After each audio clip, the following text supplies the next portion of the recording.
segment where I sit down with my man 30 Instill Gaming to talk about some of the biggest gaming news. And this week, we're going to talk about Bungie. I don't talk about Bungie or Destiny that much on my channel, but this story got so big, it was hard to ignore. And we have a long history with Destiny as friends and as fellow podcasters and shows that we used to do together. So there's also brand new information that came out that I have not yet spoken on or covered, and it's actually pretty serious. So we're going to be covering that as well. Forbes breaking some just, I think, some pretty, not so great things. So we're going to be talking about that. I'm going to end my previous stream. We checked out that RoboCop Rogue City game, and if you want to check out that gameplay, that is on the channel. So make sure you guys are smashing the like button. If you're watching the past broadcast, do that. Also be sure to hit subscribe as well. So Mike, I know you've looked at the new info. I have glanced at the new info. So before we get to the brand new revelations that have come out, I want to know, what was your initial response when you saw this story earlier in the week? Because I watched your recap of it where you were like sort of reading through I think it was one of the Forbes articles on it. Yeah. What were your initial thoughts when you saw this? So when my chat put it in my Discord that it was going down, was it Monday? I think it Monday. It was my first show back from my trip that I had, and I was like, oh, I wasn't really shocked because, Lono, when we were doing the podcast, I always said two things, and people thought I was crazy. I said, everyone used to say that this game coming out is going to kill Destiny. It's going to kill Destiny. And I always used to say the only thing killing Destiny is Destiny itself, like Bungie itself, right? And then I said they've always had money issues. I said it when we were doing when we did the podcast back in 2015 and we went to Destiny 2, I said, I find it awkward that they're putting microtransactions in and doing all this stuff and building a 200,000 square foot, building. I was like, I feel like they just don't know how to handle money. So when they posted this and this was dropping and they were laying off people, I was like, oh, this is definitely an upper management problem. I was like, this is a Bungie problem, 100%. I wasn't, fooled by, well, it's Microsoft's fault for Bungie. Oh, it's Activision's fault for Bungie. Oh, it's now Sony's fault for Bungie. No, it's always been Bungie. Bungie is the problem with Bungie. So that's what I thought when it first came out. I was like, yep, the chickens came home to roost. I've been saying this for years, and I'm glad that now the rest of people are seeing it. Well, and the interesting thing is that the initial theories that were swirling were sort of reinforcing some other theories that, like, Sony's in trouble. This is a PlayStation issue. And the brand new information that has come out has been summarized by the following quote. Some employees were told that if the Sony buyout did not happen, that with current Destiny 2 performance, the studio itself would have been in jeopardy if they were still independent.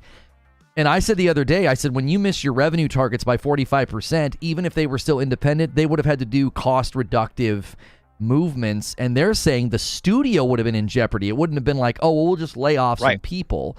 Because a lot of people forget they were 900 employees when Sony bought them, and they boosted up to like 1,200. So now they're down to 1,100. So they're still bigger.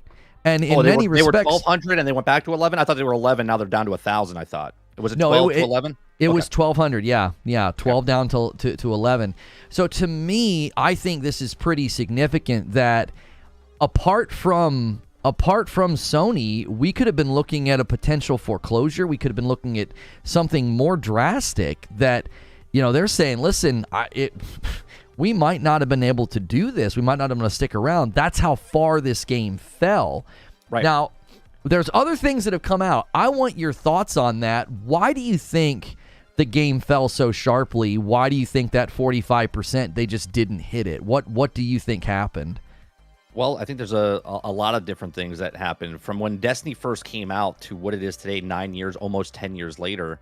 When it came out into the scene, there wasn't that many live service games, right? So it succeeded, and I had to talk about this. It succeeded like Lyric, the streamer on Twitch, said it in the past, like years ago. He said, if I started streaming today I wouldn't be as big as I am, and I wouldn't have succeeded, right? Because he started where he started and was like the first to do it. He became big because of it, right? And that's the same type of effect that Bungie made Halo, one of the best franchises in the history of video games when it came out, when it was with Microsoft. When they broke off with Microsoft and then went with Activision to make Destiny, they were the first on the scene. This is why they're the experts. This is why Sony bought them for what they are, because they're experts at live service. Live service games came and went, and this still stayed around by the skin of their teeth, according to the GDC conference they had back in April, when they came out and said Destiny 2 struggled 6 weeks after it launched. But they were still successful. And now there's other live service games coming out. There's other games that are competing. So the player base is not just all focused on Bungie and Destiny. They've moved on to other games. They're playing Tarkov. They're playing Final Fantasy 14. They're going on to Fallout 76. They're playing Starfield. They're playing Spider-Man. There's all these other great games that are out there. And if I didn't mention those bigger games, Elden Ring, whatever, right? There's competition now. It's not just Bungie with Destiny going up against the other live service game, which was Division and Warframe. You know what I mean? So I think there's a lot of issues where they had a bunch of people that loved the game, but then they kept giving. I mean, we talked about it week after week after week on the other podcasts. They came up with the same stuff, boring, repetitive, same thing.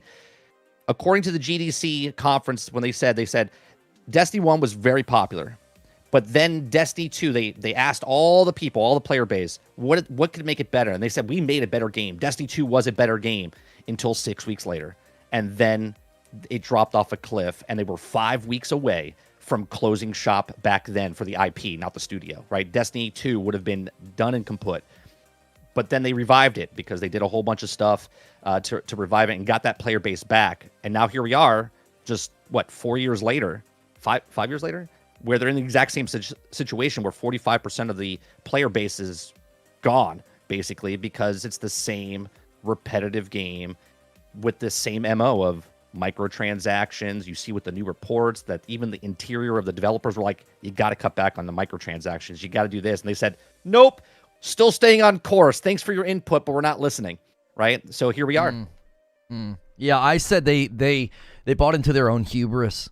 They think they're so righteous and so great. I think upper executives, I think higher level management, I just think they're so full of hubris. And you can see it in, Zubair said they went with the don't over deliver model, like they said in the GDC, like you don't want to over deliver. But they did that in a year when everybody else is over delivering. You're mentioning all these other live service games people can play, and that's great. But there's also tons of just great games in general that came out this year. 2023 kind of kicked the door in, and it was like, hey, it's going to be really hard for you to keep people's attention because there's so many good games that are going to come out. And I said something similar to what you just said about how if there's no other competition, right? If there's nothing else going on, something can succeed. And I said that happened with Destiny 1. It was like there was nothing else to play at the time. Like, what were you going to play? Like, they basically survived a lot of their bad decisions in the early days of Destiny 1. They survived because where else were you going to go to play a game like that? There was no other game that offered that level of just you could play for hours and hours. I love Destiny 1. And then when Destiny 2 came out, according to them, it was more popular, but it was less popular for me because I loved the way Destiny 1 was. I loved the way Destiny 1 felt. But Destiny 2 was a better game, but yet it was shallow. It was like a puddle. You know what I mean? Well, in the realm of the new information that's come out, I want to look at some of these things so we can kind of interact with it. I had somebody pull some of these highlights out from this Forbes article. And the first thing I want to look at here as a bullet point is that management said other levers were looked at to avoid layoffs. When employees asked if one lever was executive compensation, they were told no, and that it would not happen at the company. Now, there's been more clarification about this.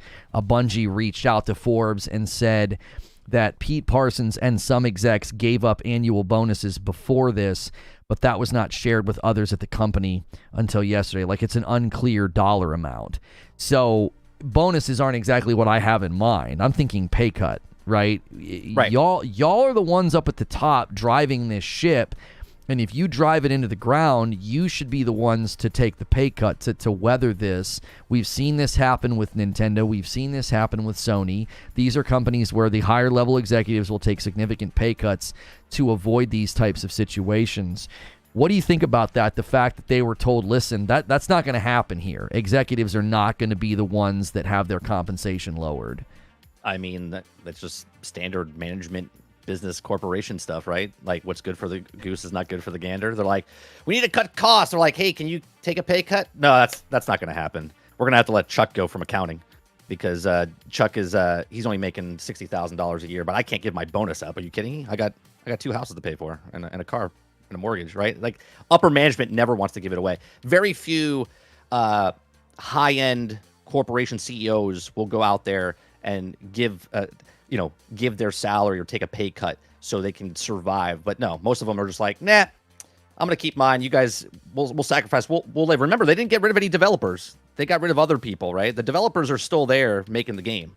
There's no cuts for actual people making the actual game right now. Right. Well, and somebody says, Fuzzy says, I don't know how much bonus they would get after being down 45% on their revenue projections. The bonuses are based on metrics. That's such a good point. Like, did they voluntarily, forego those bonuses? Or is like, you're not going to get those bonuses. Goodness gracious, you guys missed your targets by 45%. That seems kind of like the natural way of things that you wouldn't receive those. So, I'm not surprised at all. That was something that I said. My view of the company, my experience with the company, things I've heard firsthand, secondhand, from people that either worked there. This didn't surprise me at all. No. I always thought the whole, we're a team, we're a family, they do all this virtue signaling. I was just like, it's all a facade. And you can see with the way that this was handled and how it was handled. And the bummer of it is that it was turned into some kind of a console war thing of, well, now we can, look what happens when you get bought by Sony. And it's like, they would be facing potential disaster if it wasn't for being owned by Sony. They're now protected from ruin because they're owned by Sony.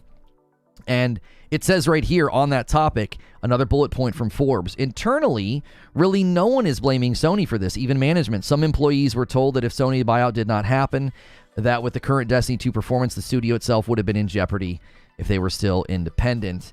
And more here, it says, cannot be fully confirmed among every employee, but at least to some, Destiny 2 director Joe Blackburn is not really considered to be one of the corporate culprits here for how things went down. That doesn't surprise me because he's the one out here doing these streams and actually talking to the public. Putting himself out there, Yeah, when the community management team was like, we're not going to talk to the public, you guys are too toxic. What are your thoughts on the CM team basically getting wiped here? The community management team is essentially, in my estimation, almost completely gone, and they shrunk everything down to one Twitter account. The CM's behavior over the years, I had my own opinions on it. Not even toward me, because there obviously was some things toward me. Not even toward me, just as CMs for a gaming company. I was like, so unprofessional. You don't see any other companies with CMs doing this on their personal accounts, just being the way that they were being. What were your thoughts seeing that in particular thing happen where they stopped talking, Joe's out here doing streams, and now the CMs are largely gone? I mean, I'm surprised that the one CM that I know that's still there is still there. I for sure thought that he would also be gone and they would bring in someone new, but apparently they got everyone else out, and that one person's still at the company. So I don't know. I thought I believe if I know who you're talking about, he's been shifted to Marathon. That might be why. Is that why? Okay, I believe so. Okay. So it is a little weird to me that they got rid of all the CMs. Like when we first broke on Monday and they said that 50 employees I thought we were talking about devs, right? But then when it came out that there was no devs being scrapped and it was CM and the composer and other people, you're like, well, that's kind of weird. Like why not to take away from anyone losing their job, but it's like, why is it a big deal that these people are getting canned from Bungie because these people are not making the game? You know what I mean? And this is the community at large loves the game because the people that are building the game, right? And yes, they are connected to the CMs because they talk to them. They feel like they've been part of the community, and they talk to them and bring them, and they whatever. But for the bigger part, then it turned into 100 people, and then we hear that the composer's gone, and then other people are gone, and I'm like, why are they getting rid of these people? Which then goes into the effect of the stock options or the unvested stuff that they all have to give back. And I have a question about that, and when we get there, but I wasn't surprised at who they got rid of, but I was surprised when I heard who they got rid of. I was just like, oh, it's not devs. I was like, it's the CMs and stuff. I was like, that's kind of weird.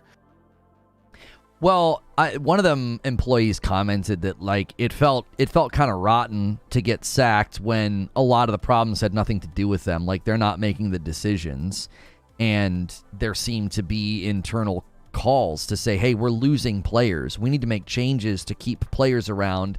And it was and those decisions were shot down. Well, I think this is where that comment comes from Pete Parsons, where he says we kept the right people, which is a tone-deaf statement that he said. But I kind of understand what he was trying to do, right? Because he's like, look, and again, I'm ad-libbing here because I don't know how it went down in there, but he's probably brought everyone in and was like, look, we got rid of the people that weren't doing the game to save the people that were doing the game so we can try to save the company. You know what I mean? So in his words of saying we kept the right people, I think that's what he was trying to say, but I was like, man, that's a poor choice of words, right? Right. You would say, guys, this is a dire situation, and we have kept those who are essential. You wouldn't say right. Like you're essential. Right. That's not a diss to a CM or somebody like a writer. It's like we are in a bad spot, and they are not essential for us to survive this. Like that's more, I think, accurate, but woven with empathy. From what I had heard back in 2021, when the IGN puff piece got written about their misconduct, how they had handled the misconduct, I said at the time, I didn't get good vibes from Pete Parsons. He went to that interview with statistics in hand to be like, look at how diverse we are. And it's like, that has nothing to do with misconduct, okay? I don't know why you're bringing percentages in your hand as if that has to do with misconduct. And the IGN article even indicated that some of the victims and people that had been sort of, victimized or had situations that had happened, they were still scared to speak out for fear of retaliation. Well, that tells me the retaliation culture is still well in place. And I had a former employee... And higher up. And higher up. That's right. And I had a former employee reach out to me and said, there's a lot of us that will really appreciate your coverage of this because you nailed it. We were not asked to sign non-disparaging agreements. They were forced to sign non-disparaging agreements. And that protects the wrongdoers. That protects the people who did the bad stuff. And he said that this went all the way to the top. The toxic culture, the retaliation culture. This former employee is like, this goes all the way to the top. And I remember telling people at the time, I said, this is not the last time that Bungie will be in the headlines for this type of thing. And look what happened when they fired the people. They're like, hey, Chuck, can you come in the office for a second? I just want to let you know you did a good job, but you're fired. Oh, and by the way, can you close the door on the way out? And don't say anything about being fired, all right? Don't look anyone in the eye. Just walk out the door. Thanks. Appreciate it. Oh, by the way, can you turn in your stocks? I appreciate it. All right, see you guys later. All right, thanks for coming in. It's like, what are we talking about? Mm-hmm. They did it so, like scummy. So scummy about how they fired people. First, if anyone knows, if anyone's a manager, you never fire people on a Monday. You wait till Friday. But because they're such scumbags, they didn't want to pay the medical stuff, right? Yep.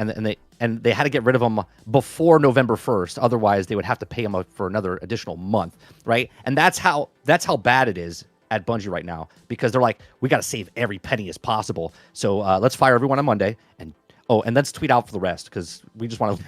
Like, it's so bad.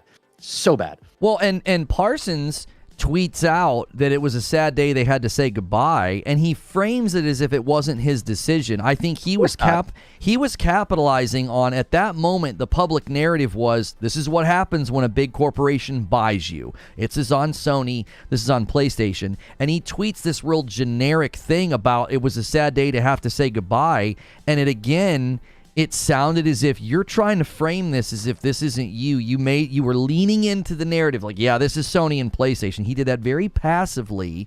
And more from the Forbes article touches on what you're talking about here. It says employees are extremely angry with leadership now and have often communicated that publicly in meetings.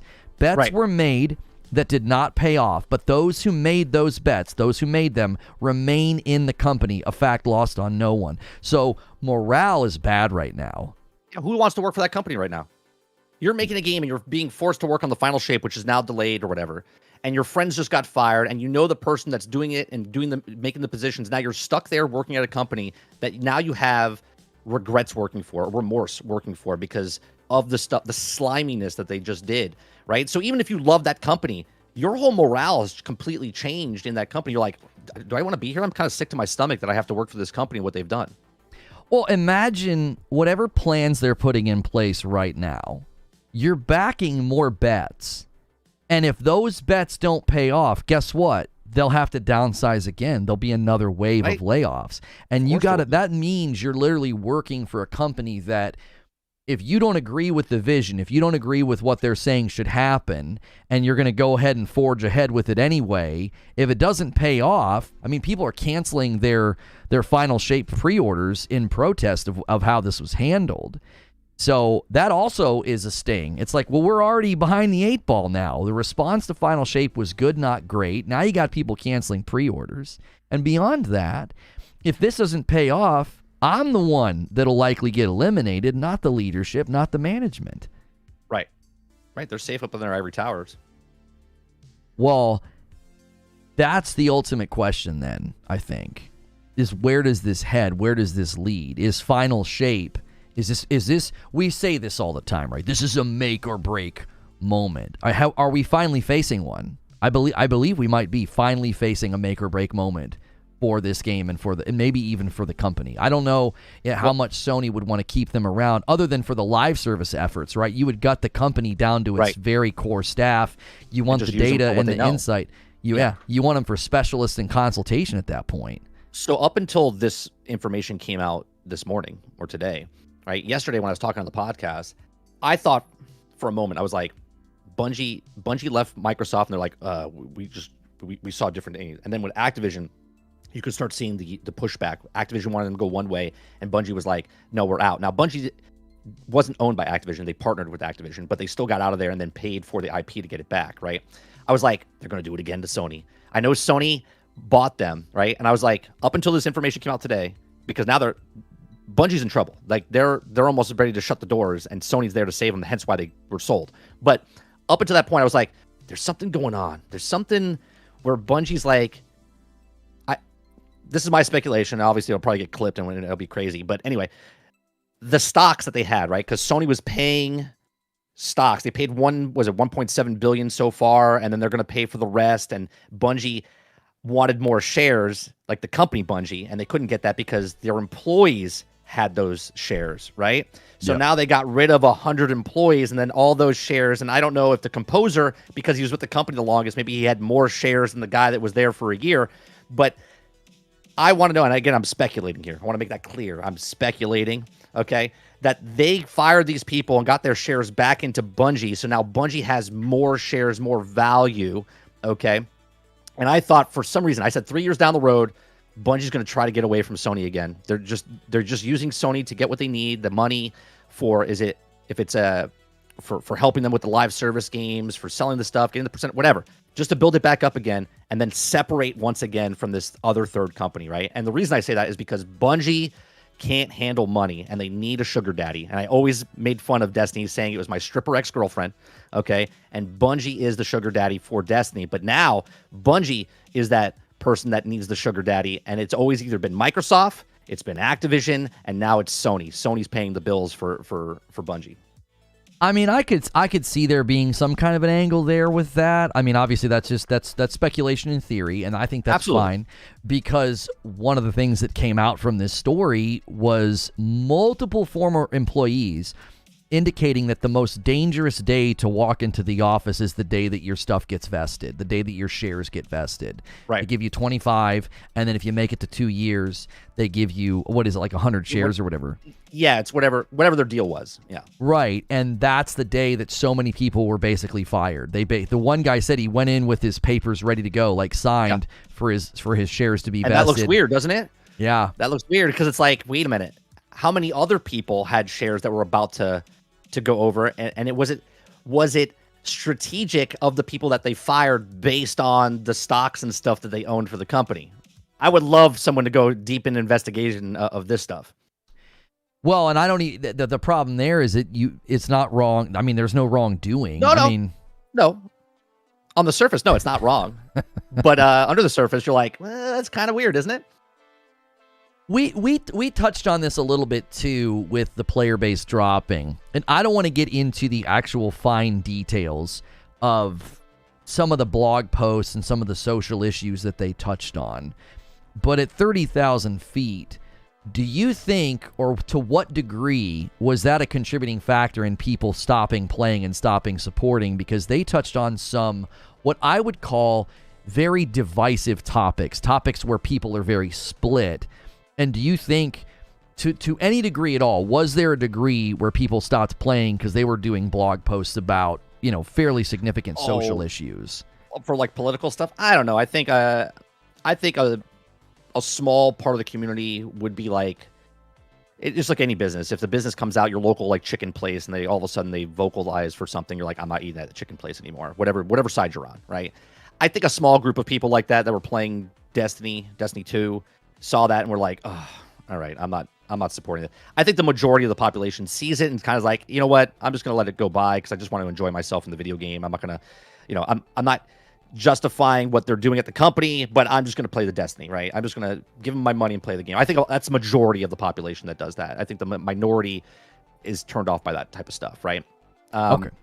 So I don't know if that's a big contributing factor of why it went down in,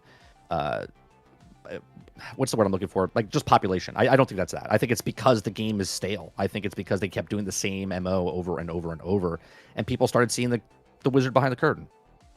Yeah, I think all of that kind of falls under the umbrella of the hubris, right? Like they're blogging about super divisive subjects and acting as if you're not with them, you're the enemy, you're terrible, right? Very, very self-righteous posturing. And then the monetization that they did with Lightfall, this was something that I included in my monologue. Like Eugene basically broke down how Lightfall was the most expensive the game had ever been, right? You couldn't get like a discount anymore if you bought the deluxe edition like you used to be able to. Then they're like, you got to buy the seasons with silver, but it was $1,200 to buy a season, but you could only buy $1,500 worth of silver, and people felt like that's kind of manipulative. You're making me buy more silver than I need, which then makes you buy more silver because you have this odd amount left over at the end after buying something, instead of just letting people buy seasons direct. I never bought a season with silver when I was playing the game. Like I was like, what is this? So that was another, extension of the hubris. But I also think an extension of the hubris is the copy and the pasting with the gameplay. It's the same thing every time because it works, right? It keeps people playing. We touched on this yesterday. Free to play could have been hiding player loss this entire time, right? With free to play, there's this constant influx of people trying out the game. What other factors do you think were driving people away? Because you touched on the fact that there's other live service games. Then I'm touching on Lightfall and the monetization. There's also now not a strong enough interest in Final Shape that they're allegedly delaying Final Shape. Now, according to the Forbes article, no significant changes have been announced to staff for the longer-term future of Destiny 2 plans because of these layoffs and the delay. No known plans to reduce support for D2 below old, already planned levels. No new info about long-term or something like Destiny 3, which I did not get the sense was really on the radar. So there's no sense that like there's a Destiny 3.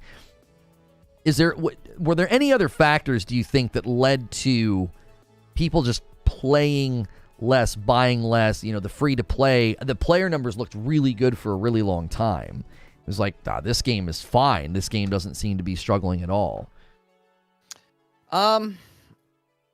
No, I think the factors was because of the game. I mean, it did get stale. I mean, the last, and again, I stopped playing after Beyond Light. Beyond Light came out in what, November of 2020, I believe, something like that. And I didn't even pay for it back then. I can't remember if I paid for Shadowkeep, and not because I'm a streamer. I think it was on Game Pass at some point, wasn't it? I think Beyond Light was on Game Pass at one point. I played it through the campaign or that story part, and then I stopped. Right, and at that point, I stopped playing, not because I disliked Bungie as a company. That happened after the fact, but I stopped playing because. Do you remember playing? Did you play Beyond Light? I forget if you played Beyond Light. I did. That was the snowboard where, yeah. Yeah, that was the last time I was able to play. It was February when I was unable to play anymore. Okay, so when I started playing that game and I did every mission, and every mission brought you up to that freaking top left corner of the map, right? And you had to get something and then go back and then go back up there again and then do the same thing again and then go back to. I was like, what are we doing? I was like, I'm doing the exact same thing. It's very small content. I was just like, yeah, I'm done. I was like, this has been the same MO from them, and I think that is what broke me. Now I can't speak for everybody else, but on top of that, the PvP, they stopped supporting that, so it drove a bunch of people away from that as well, right? They didn't support, or they would just kind of like. It seemed like the longer the game was going, more glitches and bugs were happening, right? Where they were known for their really good polish in the beginning, and then all of a sudden, 8 years in, all of a sudden stuff started like breaking or, not working correctly. And you're like, what's happening with Bungie? You could start to see the cracks in the foundation a little bit. And I think people just looked at it. I mean, look at Diablo, how fast it fell with the majority of the population because it got monotonous. It got boring because it was repetitive for a big chunk of players. I think that's the same thing was happening with Destiny. I mean, 8 years, 9 years. I mean, that's a hell of a run for any game, let alone the type of game that they created. Yeah, and I do think that's often a question about. I had people yesterday debating me. Why would Sony buy Bungie? They've been so bad at this, and I'm like, well, when they bought them, it was 2 years ago. It was 2021, and the track record of Bungie up to that point was they were pretty good at figuring out the live service thing. Yeah, they're the best. They're still around after this long, right? And they're right. And on the surface, it looked like they were doing really well, right? Yeah. And I even argued that their failings are extremely helpful and insightful because they have tried and failed and succeeded in all the categories that so many people have tried. Thank you, Mac Attack, for becoming a member. It just their information is invaluable, and so that to me makes perfectly good sense why Sony would think these are the guys that are going to know how to pull this off, even though they've had some of the darkest moments. They've had some of the lowest points. They've had times where they were like, this might not even work. We might have to shut down. Because if Sony didn't own them right now, that's what they'd be facing. In the realm of live service, do you think even Bungie then is showing that there's just an expiration date on everything? Like there's just no way you can run forever. Yeah, I don't think. I think they're gonna get a wake up call when Marathon comes out. Okay, in 2025, if the delays are true, right? And it comes out in 2025, and all of a sudden it comes out, and it's popular because people like Bungie, right? And they're like, they make good first person shooters. But they're going up against people. By the time it comes out, they're already going up against other extractions and other big IPs that have been out for years. Right. So they're not the standard base game now where everyone else is coming in on their market. They are now the new kids on the block getting into the market that's already been established. So now they have to make a game. The stress is on because now they have to make a game better than Tarkov. They got to make a better game than what Call of Duty is on just a game mode of the DZ. You know what I mean? They have to make a much better game to bring those people over, and hence the other article that they posted earlier this week, and they said, I think Azakross is the one that broke it, and he said that his source said that they brought a whole bunch of people in to play the game, and then at the end they said who would leave the game they're playing right now for this game, and nobody raised their hand. And I look at that and go, wasn't that the whole point of them bringing them in there, to test it out, to see what it was? So I don't really think it's a smack against Marathon. I think that's what they purpose of them bringing them in. They paid for their trip. They paid and put them up in a hotel. They gave them food. You know what I mean? They were there to test the game. So I don't think that's a bad thing about Marathon, but they're looking at it going, we need to get the best people and find out what's going to make them leave the other games when we do release this, because if we don't, we're dead in the water.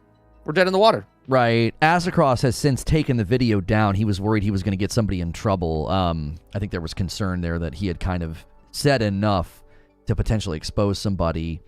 And he also got pushback from Tom Henderson and somebody, and Jez, I believe, Jez Corden, that there were people that did enjoy it and had fun. Sure. My mindset on that, on Marathon, is if that's where if they're putting a lot of eggs in that basket, that's just like all these other people that are trying to do live service, trying to launch a successful extraction shooter. That's like the new battle royale. That's the new trend. And an extraction shooter, I think, like so many of those other games, I think they can immediately get long in the tooth and not survive. People are like, I'm not invested. I don't want to do this. Even Call of Duty's foray into extraction shooting with the DMZ, they're not doing much with it right now. I think they're trying to figure out how do you keep people coming back to this, because they had it very grindy and then they reset it one season and people got kind of irritated.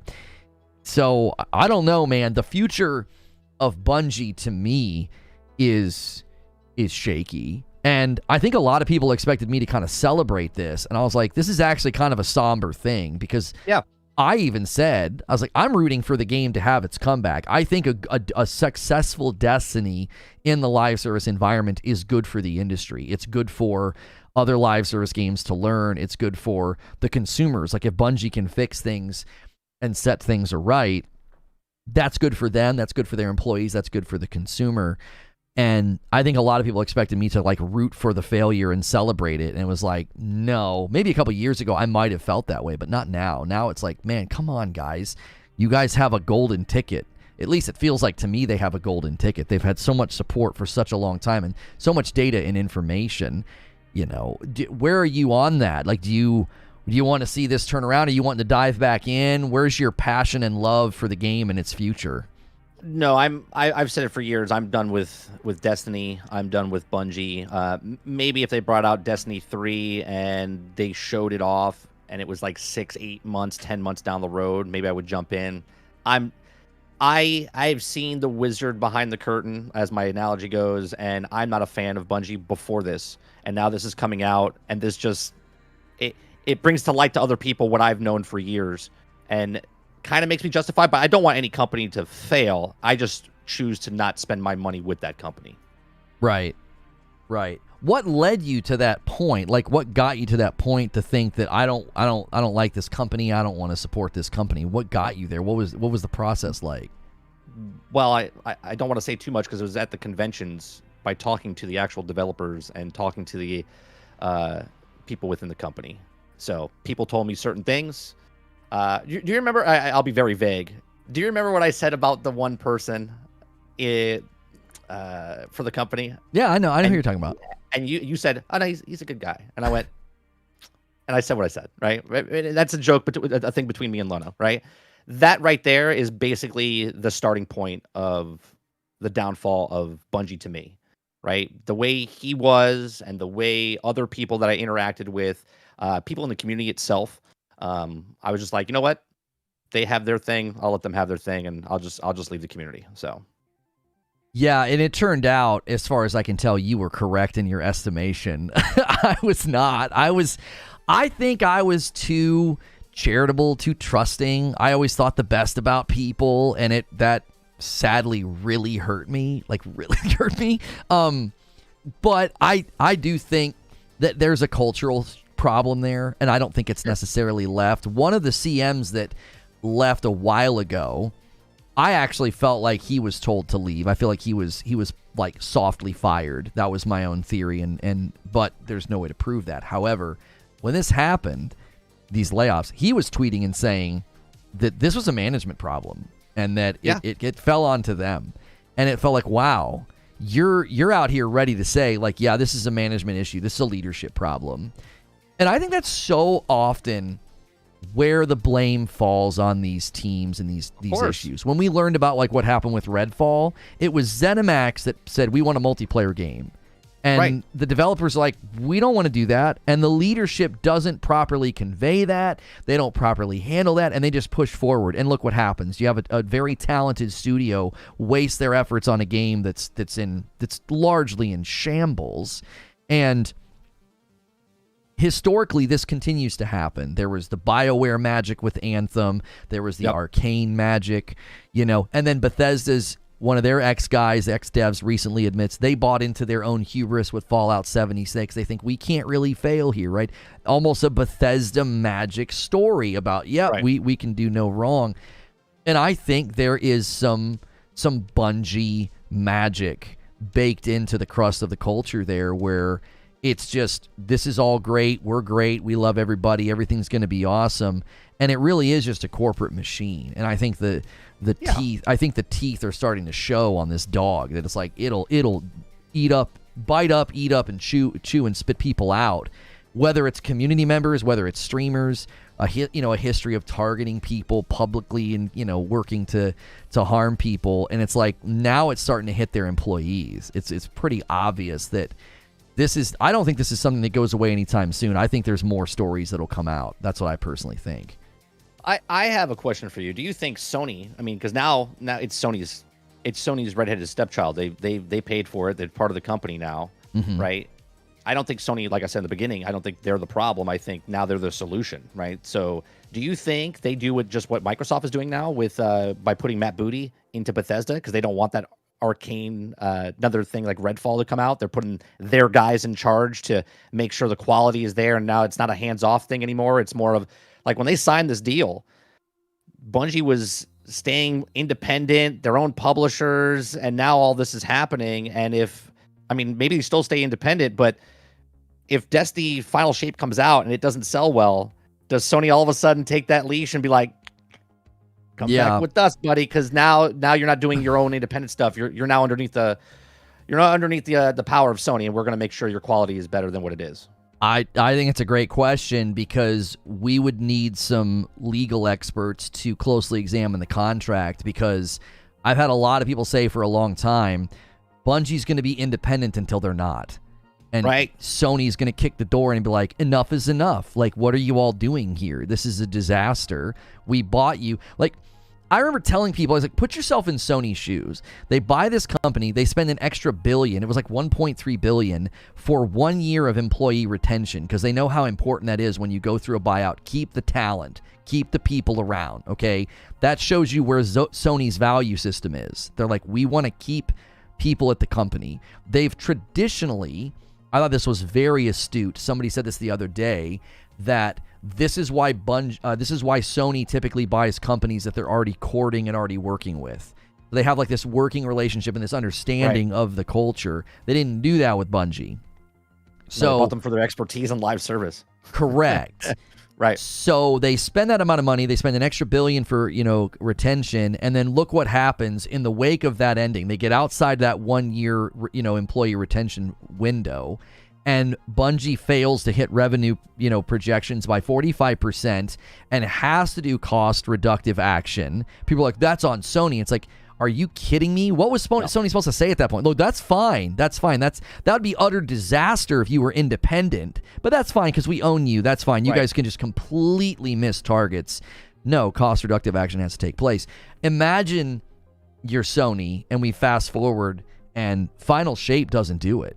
Final Shape doesn't turn things around. That's the question. What does the contract allow here? Are they able to step in? Right.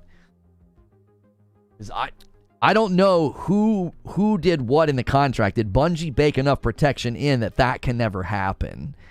And at that point, would it turn into some kind of a divestiture situation where we're just going to sell you off? We don't want you then. Right. Well, that's the thing, right? So this is what I'm saying. I said, again, before this came out, I said within 3 years, Sony separates again from Bungie. Bungie goes on. If that's because Bungie gets away somehow, or if Sony's like, you know what, you're not worth it, and they just sell them off to somebody else, right?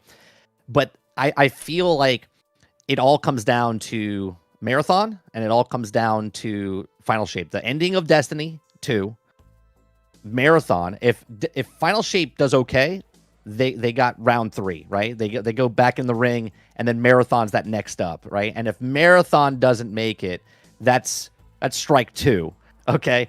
And then the third one is, well, everything's going through Bungie for this live service, right? They're going, hey, we're working on a live service game. Can you check it out? And they're like, yeah, that looks good, or no, that looks bad. We can't use that, right? This is the big one for me because they bought them for their live service expertise, and they want, what, 10 or 12 games by 2026, right? Or 2025, 2026 for live service games. They already have like 4 or 5 out ready to go. Like MLB The Show is already out there. Helldivers is coming out. I forget what the other ones are out there. GT7 just did a big update. Right. So they already have a couple of live servers out there. But if Bungie can't do Final Shape very well at the end, and they can't do Marathon very well, and all of a sudden now they get exposed because they don't really know how to do live service. They were just lucky because they were the first ones on the block, and most of those live service games come out for Sony and they fail because that's what's going to happen. Most live service games fail, not because Sony's making them, just because game companies, it struggles to make a live service game work, right? You see how many shut down all the time. That's within the next 3 years. So we're about to go into 2024. I say by 2026, 2027, they're gonna make the break if Bungie stays with the company, or if they just devour them and just throw them in for their expertise, or they let them stay. I don't know. And Creature's got a theory here that we might see a pattern emerge, that Sony ends up owning Destiny the way Microsoft ended up owning Halo. Takes the IP. Yeah. Takes the IP. Bungie sets off on their own with Marathon. Eugene took a look. He's a lawyer. Yep. He says, I looked at their Washington state filings, and there's zero indication that there's been a chance in ownership or control of the company. So I think if you take what Eugene is saying and what Creature's saying and combine it, I think that is a potential outcome. Right. We'll let you go, but we'll keep your IPs. Right? Yeah. Yeah. And I would love, this is what I've always wanted for Destiny. I wanted Vicarious Visions to be in charge. I've said it for all the time. I said the best thing about Destiny was Vicarious Visions, which wasn't even part of Bungie. Mm-hmm. They always treated the content the best. They always, seemingly to me, they always said, listen, like, we understand the player content rhythm. We understand what players want. I felt like they built Destiny as players of Destiny. And I felt like Bungie started building a Destiny that was designed for MVP, minimum viable product, maximize micros. All the time. Yep. And there was a time where we weren't sure what the future held for the company. And I remember saying that I could see them handing things off to Vicarious Visions, and then Bungie sets off and does their own thing again. I still kind of pull for that. Now, I forget what happened to VV. VV got absorbed somewhere, did they not? They're not really a studio anymore. They got absorbed. I don't know where they got absorbed, but they got absorbed somewhere. So I would say yes. I would say yes, that is in my mind where the game could turn, is if you hand it to the right people. Yeah, and here's another thing. I talked about someone said like the secret sauce, right? I talked about this the other day. What if Destiny has that secret sauce? They want to keep that secret sauce to themselves, even though Sony owns them. They don't want to give all the secret sauce away, right? So would it be conducive for Bungie not to share? Maybe they give 95% of the sauce, but they don't give 100% of the sauce to all the other live service games. Because remember, if there's all these live service games and they're all hitting that whatever magic that Destiny did, are any of them special, or are they all just kind of bland because they all feel the same? You know what I'm saying? Like, Destiny feels special because of what it is, but now that all live service games are going through Bungie to look at or to whatever, do all live services feel the same now because the same company is looking at all of those things to make them good? You know what I mean? Right. I think it's when we've talked about this before, like when something has no identity, it doesn't have like a culture, it doesn't have substance. Games that just sort of feel.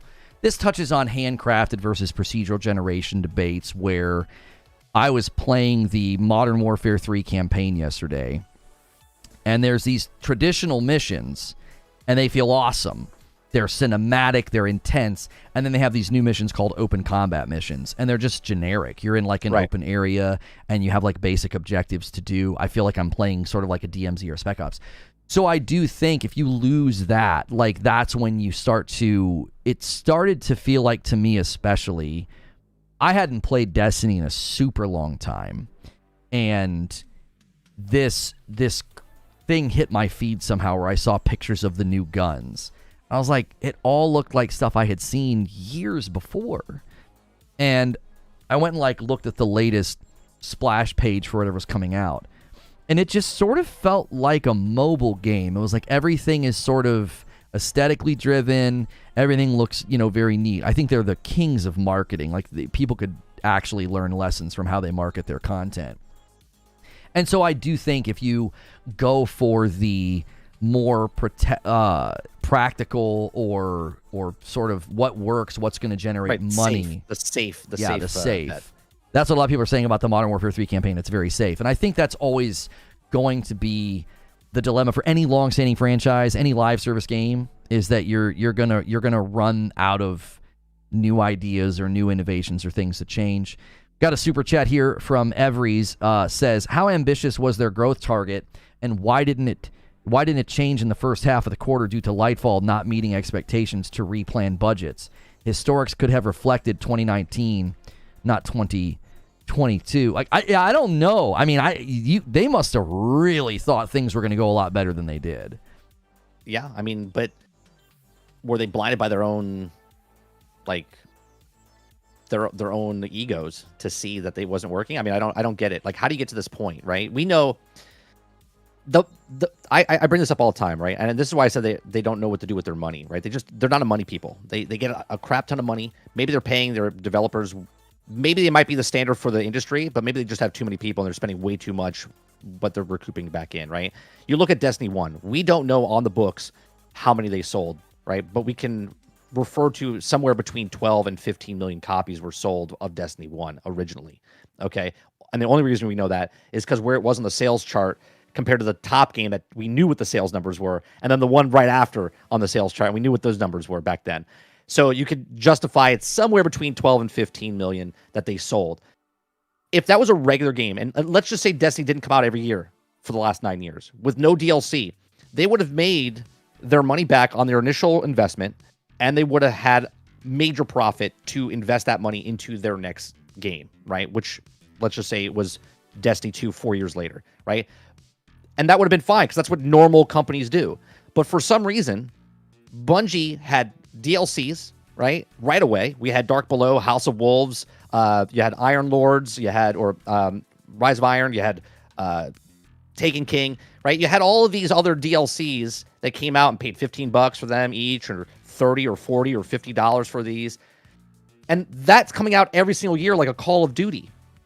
Call of Duty makes the next Call of Duty based on the sales that they make. And sure, they're making 30 million sales and stuff like that. But even Spider-Man, regular Spider-Man made the next Miles Morales based on the sales that they made with Spider-Man, right? Like, this is what you do in a company. You build a game, you make a game, you sell a game, and you invest that money into the next game.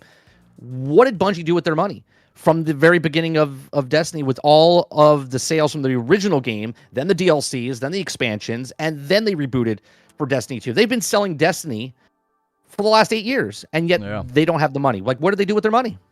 Well, remember when they had that blog post about expansion? They were going to put a studio in Amsterdam.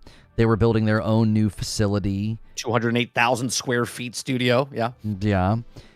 There's obviously probably a ton of money spent on R&D, maybe hiring, who knows, with Marathon. And there's another game. Matter is not Marathon. No. So we don't know what that is. They had a $100 million investment from NetEase. What happened with that, right? Because that was supposed to be going to what we thought was a mobile game. Remember? Right. There was a lot of rumors and theories that there was like a mobile game.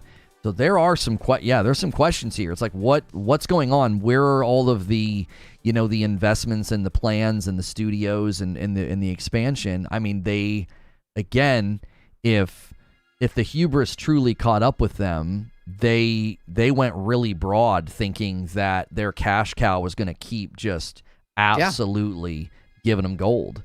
And if that runs out, I wonder what reverberations this will have. You laid off 100 people, okay, but what about everything else they were planning? What about everything else they were trying to do? Millions in lawsuit wins. Yeah, I don't know how much they actually were awarded. I mean, they were rewarded, but did they get any of it? They got like 13 million or 16 million from one or whatever. I don't know, man. I feel like they went out and like jokingly bought like a $15,000 like espresso machine, and they had like massage therapists come in, and they had like a jacuzzi or something. Like I don't know what they did with their money. It just seems very, very odd that every other company. This is brand new. Matter is on ice from internal reports and asked across his source. Thank you for the 5 spot. And other people in chat are trying to tell us that Matter is basically canceled or on ice. Well, there you go. I just don't understand what they've done. What have they done? Like, someone look at their books. They're a private company, so you can't look at their books, right? But now they get merged in with Sony, and doesn't that become public because now they're part of a public traded company? So can you look at the Bungie books, or does Bungie's books get covered? And I'm asking, I don't know. Or do they get covered and they just get lost in the shuffle? Right.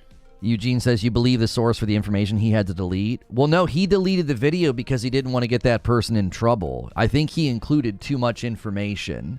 And so I don't think he deleted it because it was inaccurate. He indicated, this was relayed to me, so I got this secondhand. It was relayed to me that Astacross indicated on a live stream like he didn't want to get somebody in trouble. I guess he kind of maybe said too much. So yeah, I think we're seeing the tip of an iceberg, personally. I don't think we have the full picture of what's going on.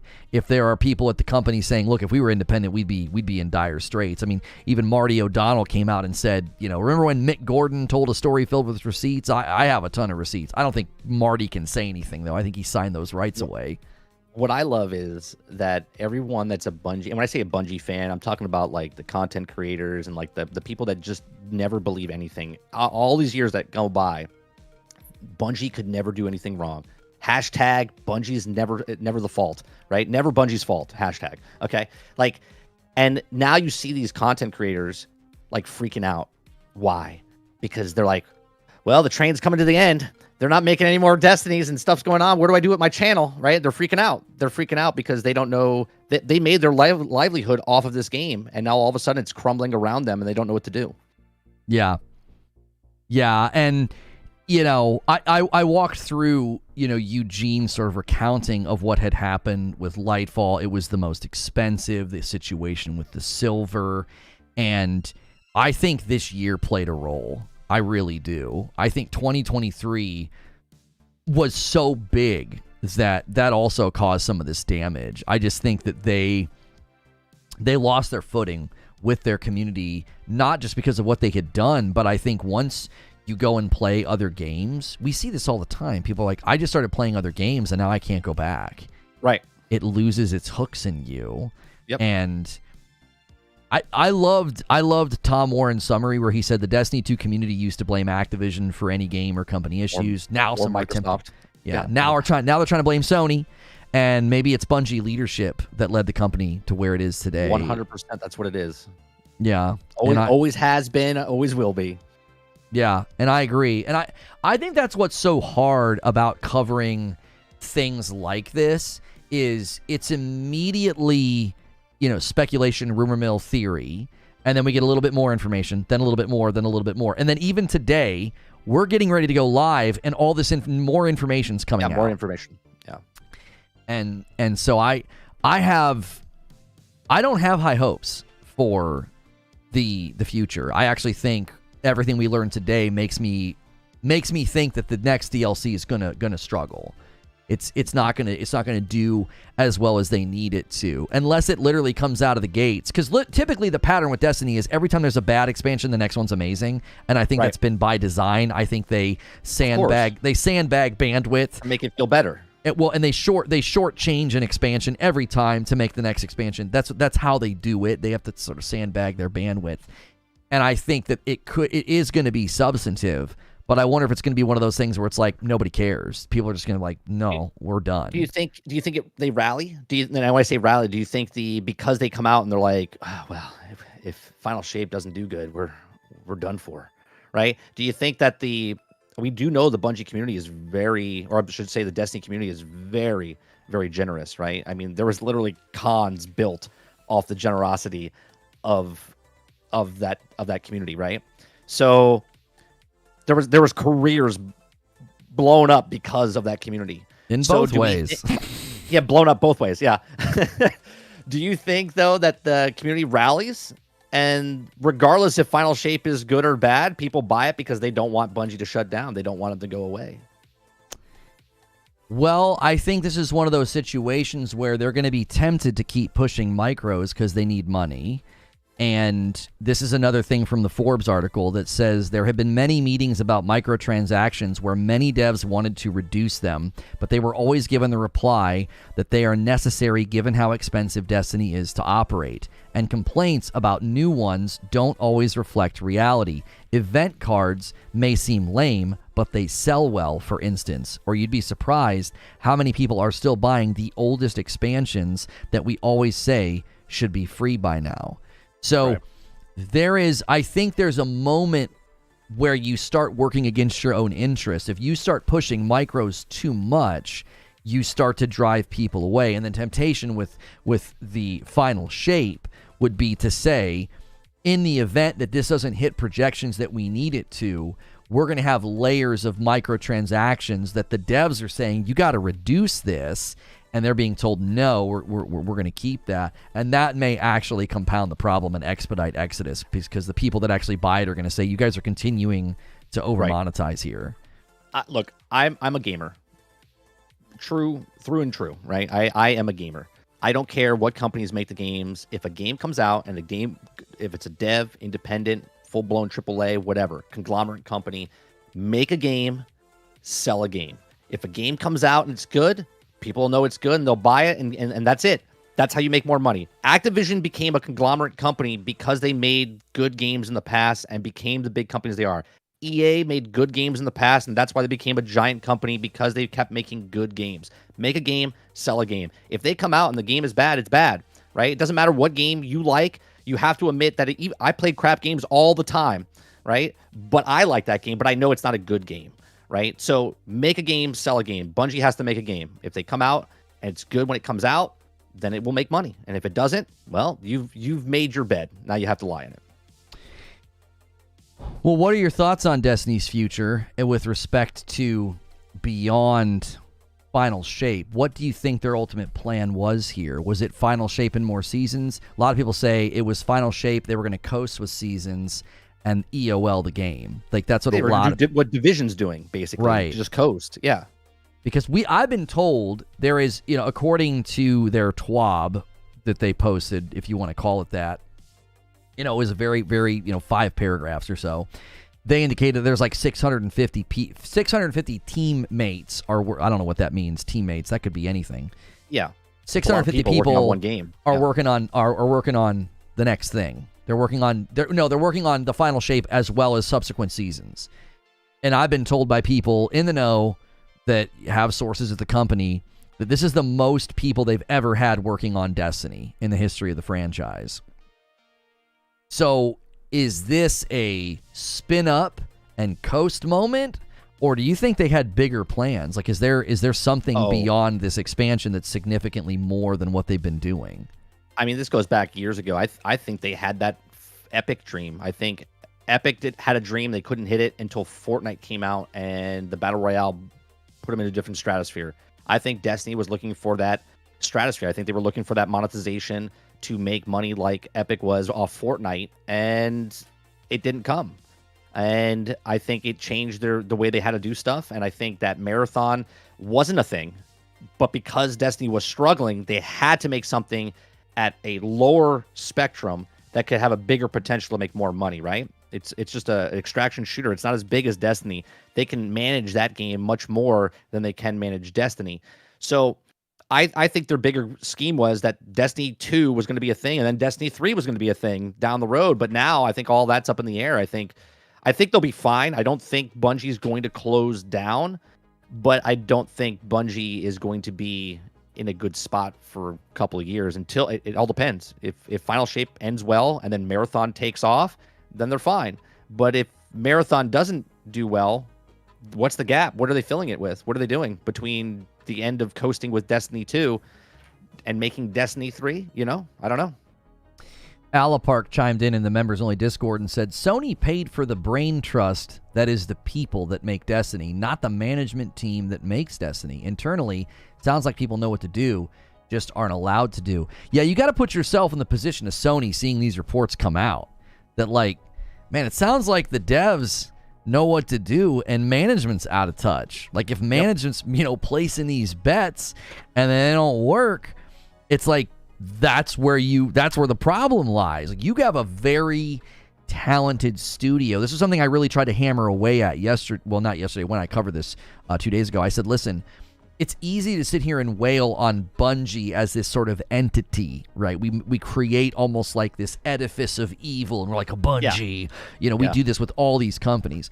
But these companies are made up of people, and those people a lot of the times have nothing to do with any of the stuff that's going on. They're not a part of the toxic culture. They're not a part of the leadership. They're not a part of the decisions. They're just in there doing their best. And I think this is one of the things that has always frustrated me, because of my own personal journey with the game, that it's got so many talented people and they create so much great stuff, but then it always feels like somebody up at the top makes really silly or bad decisions, and then everybody else suffers because of it. The devs are the ones criticized for being lazy, or the customers are frustrated because things aren't good. I think that's one of the things I don't like about situations like this, is that the people that lose are the people that lost their jobs. Yep. The people that are there lost colleagues, and they've also lost probably a sense of value. It's like, I'm next if we don't hit targets. Like, you're saying you kept the right people. Well, apparently, I won't be the right person if the numbers get low enough. That's right. And I think the players lose. The players have invested a lot in this game, and I think the players have lost a vision and a version of Bungie that never existed. And I think that's where some of the frustration is coming from. You followed them and supported them and gave money to charitable causes, and there's these events, and all these things have happened, and it feels like the veil's been ripped off and you're staring at a villain. It's like, well, I've been supporting a villain the whole time. And the real stick of this is that in order for people to express their frustration, they have to not support the future content, which inevitably will hurt the people at the bottom of the company that are going to just get probably laid off if Final Shape doesn't do well. But then if Final Shape does well, you support it out of pity or whatever, then you're supporting bad practices in a bad company. It feels like a terrible lose-lose situation, no matter how it shakes out. I think they do the full force to get Destiny back on track, to maybe not stratosphere it, but just maintain until Marathon comes out. And then I think they put all efforts into Marathon because Sony wants Marathon to work. And it's not an exclusive for PlayStation. They just need Marathon to be a great game that PvP players want to play. I think you're going to get a little pushback with Marathon, though, because a lot of the Destiny community was pissed off that they stopped supporting PvP in Destiny. And then all of a sudden they're coming out with a competitive shooter where they had a competitive shooter inside the game of Destiny, and they stopped supporting it. So I think you're going to get a little pushback there when Marathon comes out. Look, one thing that Bungie does is they make good games. They do. We love Halo. We love Destiny. We loved all the stuff that they've ever worked on. So it's sad that this company is doing what it's doing, and it's not because Bungie, the evil corporation. It's because of the people, like you said, in the upper management that are just, ruining it for the rest of us.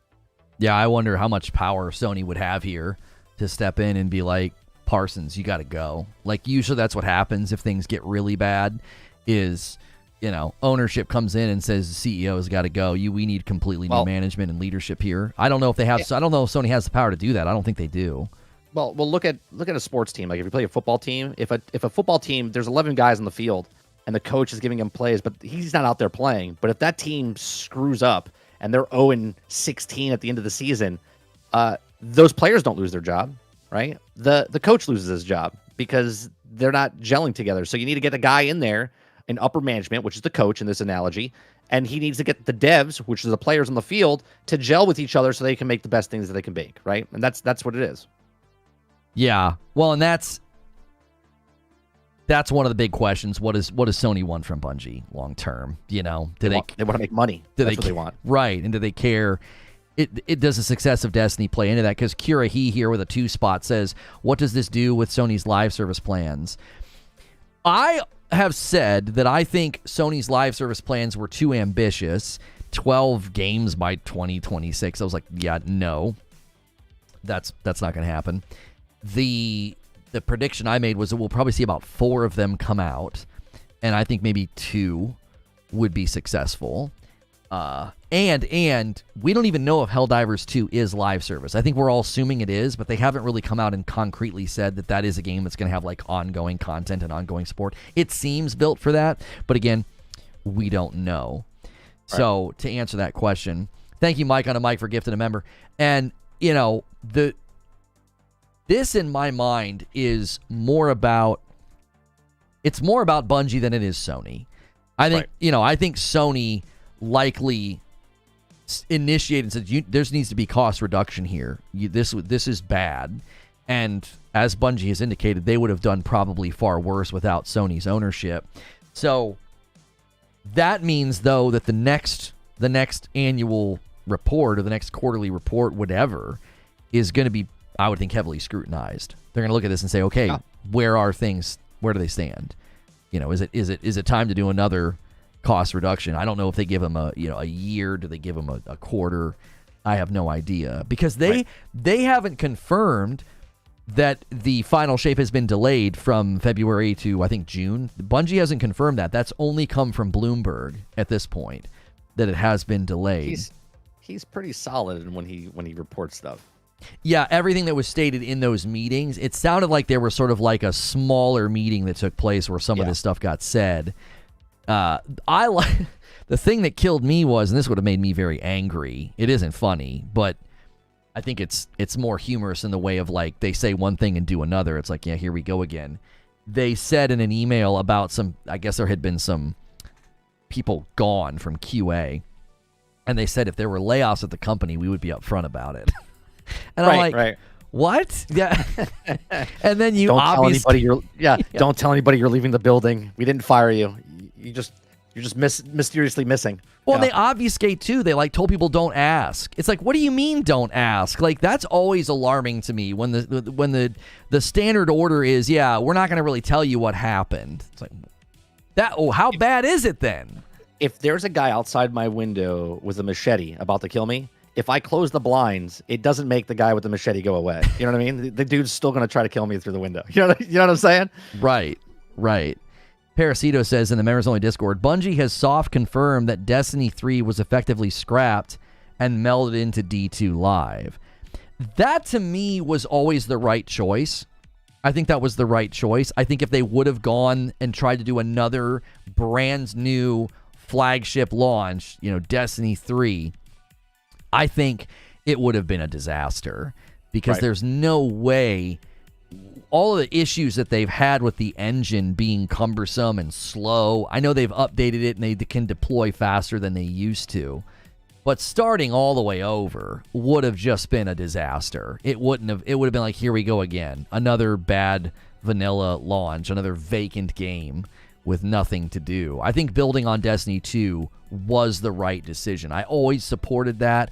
To this day, even with my history with the game, I think they made the right call. I think they've also, historically, I think they've been one of the paragons of microtransactions. I think their Eververse and how they've handled it has been so good. And that's why I think, because they've drifted in that regard, they're getting hammered for it. Because when you offer such an excellent storefront and such excellent treatment of people, and you start drifting from that and you start doing some of the scummy practices, I feel like your hand's going to get slapped even harder. I disagree with you. I always disagree with you on the microtransaction part, right? I hated when they brought the Eververse in, and then the prices that they charged for the Eververse, and then they started charging for other things. And when they came out and said, the only reason the Whisper mission was in here is because you paid for microtransactions, I was like, get out of here. I was like, you made hundreds of millions of dollars before this point, and you're telling me because someone paid $10 for a skin and a thing, that's the reason that mission was in here? Get the F out of here, okay? That's BS. I think, in many respects, anomalous as a Destiny content creator because I always defended the Eververse. I said, listen, they removed RNG. 80% of the items are earnable. They will tell you ahead of time what's not earnable. Yeah, I found it to be exactly what I want from a microtransaction store because I feel like a game like Destiny needs it. It's ongoing, and you're like, oh, they've made tons of money. Clearly, we can see how fast the money can evaporate and how damaging it can be, right? It's almost like, this is probably not the best analogy, but you remember when Mr. Beast got interviewed by Rogan and he's like, he's not even liquid. Like, he doesn't have any money. I mean, he's fine. He's the rest of his life, he'll never work for anything. But he's always basically taking a huge amount of money and dumping it into something. And then he's like waiting for another huge amount of money to dump into something else. And we don't know if that's where Destiny was. It was like they were investing so much in bigger, better, longer, the seasons, who knows? I mean, they even had to have, if you think about the best times in Destiny where the cadence was just nailing it, they had High Moon Studios and Vicarious Visions filling in gaps of content. Like, that is another very, I would imagine, pretty expensive endeavor to outsource to a completely different studio. You might as well be hiring them for that work, that time period. That's like almost like subcontracting, I would imagine. So I think that this game has been very expensive for a very long time. So I was always on the defense of Eververse, which it irritated people. They'd be like, well, they added more items to the Eververse than they did guns. And I'm like, well, that's not fair. Some of those items are like projections that you hold in your hand. Like, that stuff's so meaningless to me in the grand scheme of the grind and in the grand scheme of like what you're pursuing.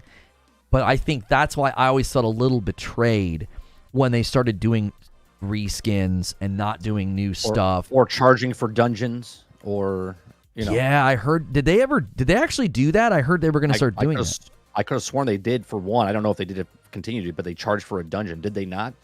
I stopped playing before that, so. Right. A 10 spot from Everys in the super chat says, usually they have a non-disparagement clause, a non-compete service clause, and an NDA for a few weeks to access your severance. But what happened here was disgusting even for the tech sector. Well, here's the thing. So many people were laid off that they can anonymously talk to the press without fear of repercussions. Now, obviously, the really high up people, the composer that got let go, the woman that had did the Halo logo or something. Yeah. These people would have to be very careful because they would say things that would indict themselves. They'd be like, okay, there's 10 people that know about that. We know that you're the one that went to the press. But a lot of them, I would imagine, can go to the press and speak anonymously. That's why this is continuing to unravel like a sweater. I honestly think we're in for more. I think there's more articles potentially coming, more revelations coming. For sure. The truth always comes out. I've said that for so long. I've said that for so long. The truth always comes out. That the truth always comes out. You know what the best thing is? If you just tell the truth, you don't have to remember anything. That's right. Who said that? Mark Twain? I forget who said it.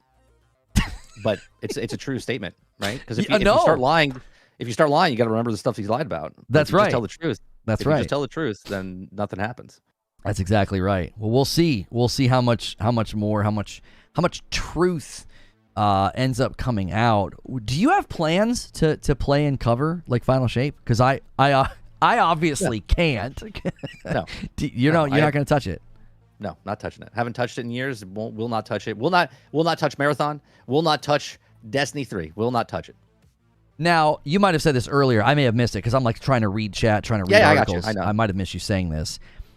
When they do stuff in the news, do you cover it? Do you here's an article about Destiny or Bungie? No, I barely ever touch what news for Bungie. I don't. Like I said, I barely ever talk about Bungie. Every once in a while, people are like, "Oh, did you see what they did?" I was like, "I don't care. I don't care." This is a big deal because it's part of the industry, not about just Bungie. You know. This is about to become a RoboCop Rogue City channel. That game is pretty fun.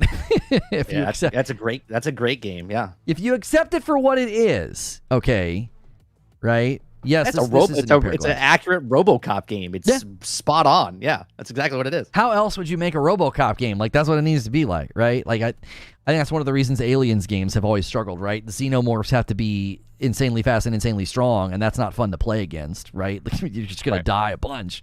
I mean, I'll say this. I didn't want to cover this. I didn't. I was sort of convinced to cover it in my writer's room segment that I do. And my main goal and focus was I don't want to make this about me, because it'd been really easy. Yeah.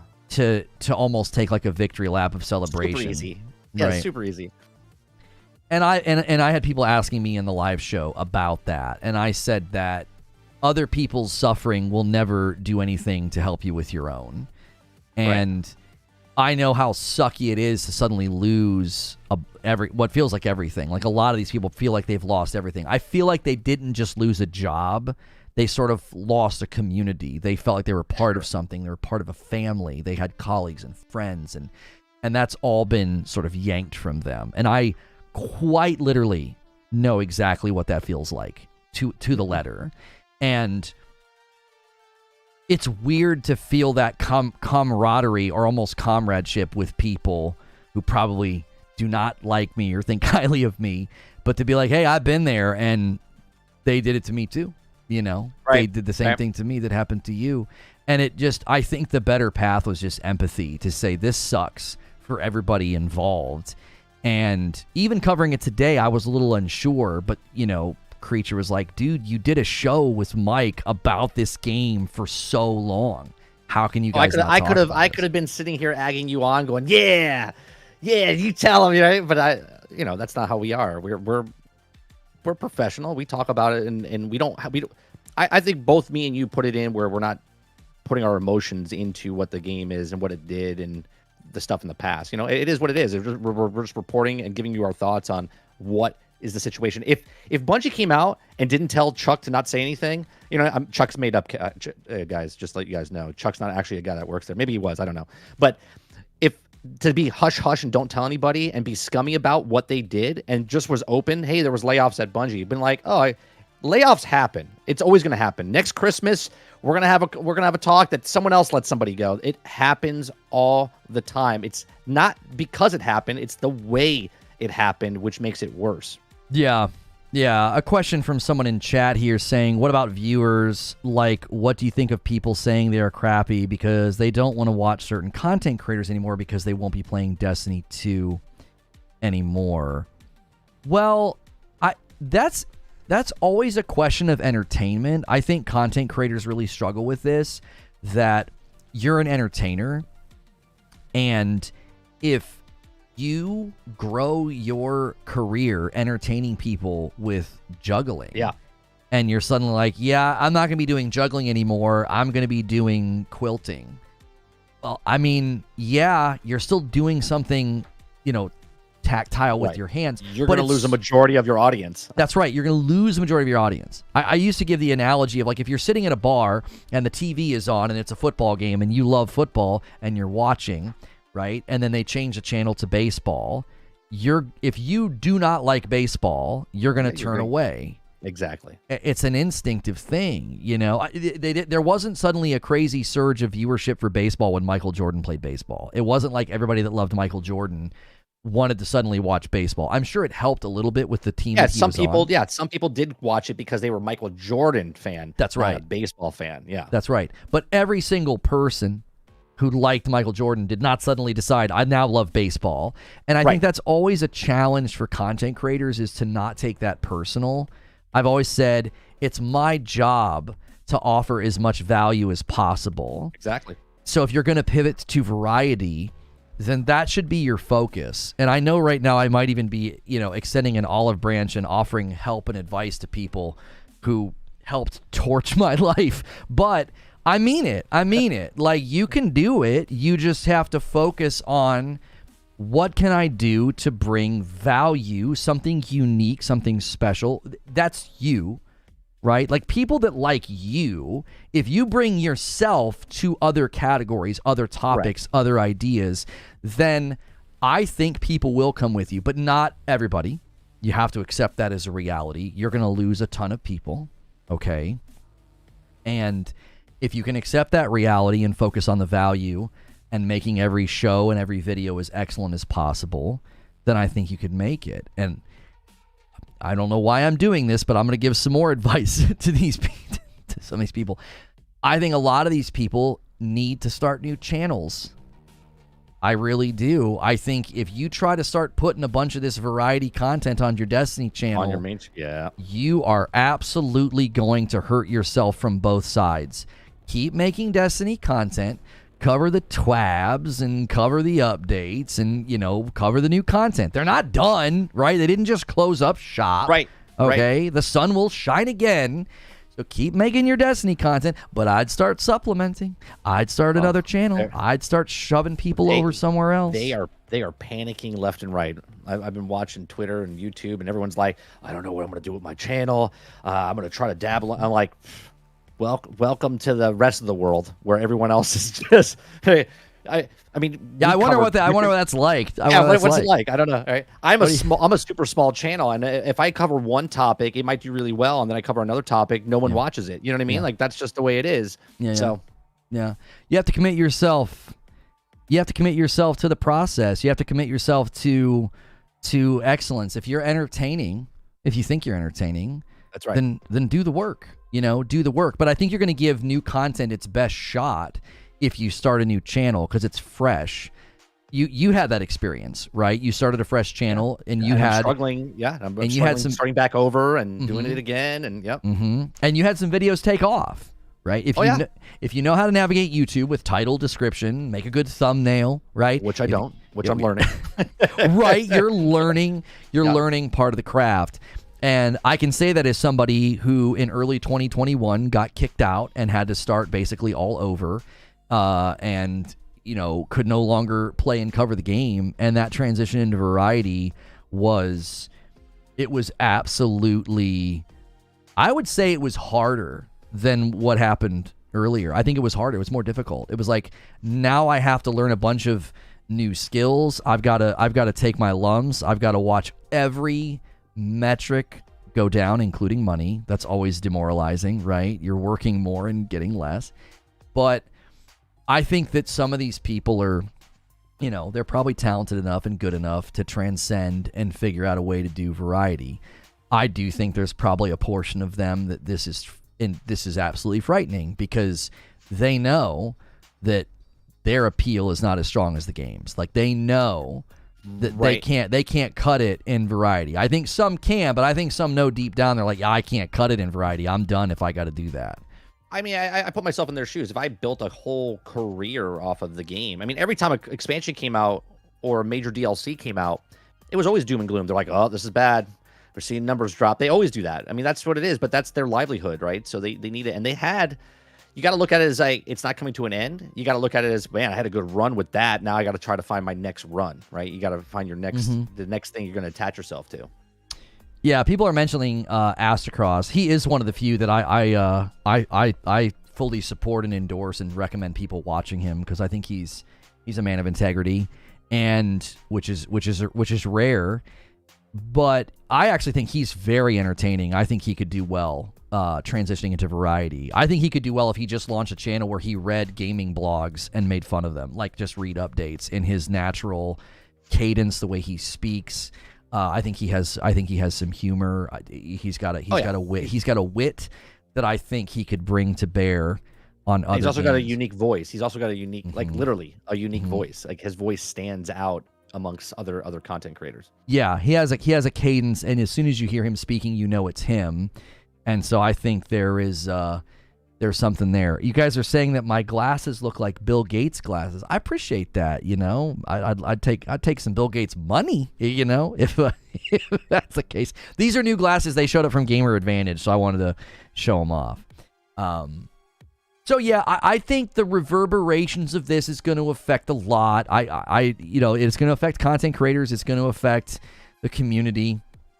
It'll likely affect Bungie, and the hope that I would have is that the damage is as minimized as possible, because you never want to see I don't, and I know people probably think that it's, deserved, or they think it's like karma or whatever. And I think at some level, yes, when people live their lives in a way where they're corrupt and they're dishonest, I think cyclically those things come back around, whether or not you believe in some cosmic force that does it, or it's just sort of natural, I think. And I just hate that when it happens at companies of this size, it seems to not hurt the people that it should hurt. That's the thing that has always kind of frustrated me. That's always happens, right? Yeah.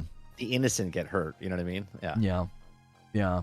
So I would say that the future is unknown. I'm happy to come back and revisit this in the future. I think going forward, I do feel like I can cover that game and that company from 30,000 feet. I'm obviously not going to get in the trenches and play it unless they decide to do the right thing. I don't anticipate that based on the news this week. I don't anticipate that happening.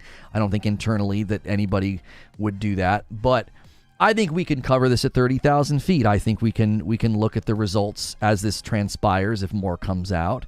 And I know that Mike and I have such a history with it. It would seem silly to not weigh in and be like, man, we were there in the earliest of days. I was a day one beta. I believe you were you day one alpha or day one beta? Alpha actually. Yeah, I thought you predated me because I couldn't get into the alpha. I got into the beta. Every year I have a Facebook memory that comes back around. I'm installing the Destiny 1 beta. And I took a picture of my television like a grandpa. Yeah, look at what I got here. And every time it comes back around, I'm like, man, that was such a long time ago. It feels like a lifetime. It is a lifetime ago when that all happened. Literally, my son was born 2 weeks before the game came out, and now my son is 9 years old. Right? It's crazy. Yeah. I remember, back in the day, streaming on Twitch and having my daughter with me playing Destiny, sitting in a high chair. She was a baby. She's turning 10 this month, brother. 10 double digits. What happened? That's crazy. I remember when we went to how old's your son now? He's 9. He literally turned 9 2 weeks before the Destiny launched. Like it's 2 weeks. His birth is 2 weeks before Destiny launched. Right, yeah, he's always a year behind her because I remember the one year we went to the zoo together. He was a little bit younger than her. That's right, yeah. They're getting big, man. It's like we're getting old and they're getting tall. It's just, the way things go. Tall? I think you're getting shorter. Hey. They're getting taller. I'm not getting shorter. Oh, they're getting taller. Yeah, we're getting shorter. Yeah, I'm not. Well, I'm not shrinking yet. I know that. You're already there. You're already there. You get a leeway. I got a head start. On being elderly. Exactly I think that's an evolutionary advantage that I have. That I I don't have to worry about that. So we typically on these Fridays go to a VIP segment. And we're going to be doing that in a moment. That's me, 30, and my producer. It gets a little unfiltered, gets a little bit sort of just transparent. I'm sure a ton of you would want to know what Mike and I really think about some of this stuff.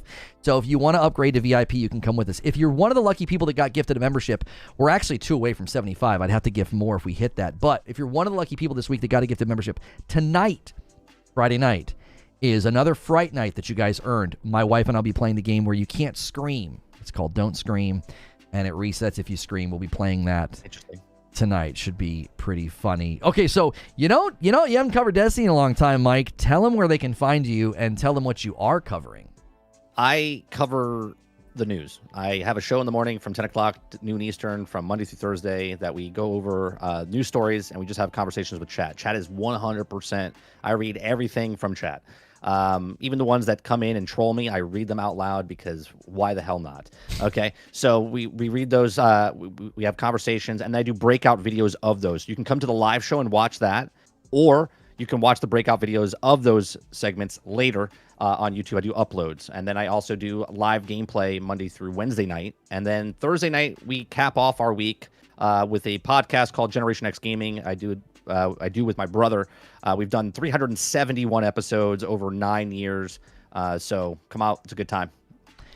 I highly recommend Generation X Gaming. Did you guys do an episode this week? Yep. We missed last week and we did one this week. Yeah. Okay. What did you guys, how much focus did you guys put on Bungie Oh yeah, Sarge went off. Like he went off. He had like a moment. He was ranting. That's what we do there. It's literally the podcast is called Generation X Gaming, the weekly podcast that goes over a few of the top stories, and we rant along the way. And Sarge, it's definitely not school kid friendly. So when you come over there, it's definitely put the earphones on. It's not safe for work. That's right. It's not safe for work. See, I asked that. Guys, thanks for those 2 gifted members, Angry Pete and Assume Parasite. There's the 5 that I now owe you. So all of you can either upgrade to VIP and come with us right now, or you can tune in tonight. Look for those notifications if you're a member. But yeah, I might have to check that out because I was wondering. Don't watch in front of the kids. I won't. I have Bluetooth headphones if I'm listening stuff around the house for that purpose. Because sometimes I want to listen to like Asmongold or something, and I'm like, no, I can't let my kids hear this guy. He cusses too much. Right. But I was curious. I was like, man, I wonder what Sarge thinks, because you and him had me on that podcast. We loved Destiny. 8 years ago is when you had me on. Yeah, I still have that pic. I still have the videos. I could show it to people. You want me to show what you looked like back then? We could maybe show the guys in VIP. I don't know. I've had a bit of a glow up. Okay, I look much better. You can go watch them. They're all well, you can listen to the early episodes. You can watch the last like year and a half over on Spotify. But everything's up on Spotify from episode 1 all the way up to 370. Oh wow. Okay. Well, there you have it, folks. You can go listen to those episodes. I would highly recommend checking out Generation X Gaming this week, because I've always appreciated Sarge's input, and you got to hear Mike's input today on the situation. And if you want a little bit more of an unfiltered look at things from myself, Mike, as well as my producer, we're going to be heading to a VIP stream right now. So if you want to upgrade your membership, there's going to be a command in chat if you want to do that. If not, that is totally fine. We appreciate your support. Make sure that you smash that like button. That helps out this video. It helps out me. Hit subscribe as well. Let's go for 400 likes before we leave. There was over 700 people here. Great Friday stream with you guys. I'm going to put a link in chat, and that is where we are headed. And then I'll also redirect you as well. Thanks so much for all the support today. If you want to go check out the RoboCop gameplay, you can if you're not a VIP and can't come with us. Thanks so much for being a VIP or higher. We appreciate that extra support. This is going to be a weekly VIP unfiltered stream with me, my man 30 and Still Gaming, and Creature. And we'll probably get a little bit more transparent with y'all about the Bungie and the Destiny situation, because we just talked about it. And we were very, I think, professional, but we covered it in a very broad way. There was new information that came out, so if you missed that somehow, or you missed the beginning of the show, go back and watch that show that we just did for that new info that just came out. I'm actually going to end that episode and bring people over with redirect if they can in fact come with us, if they are at the VIP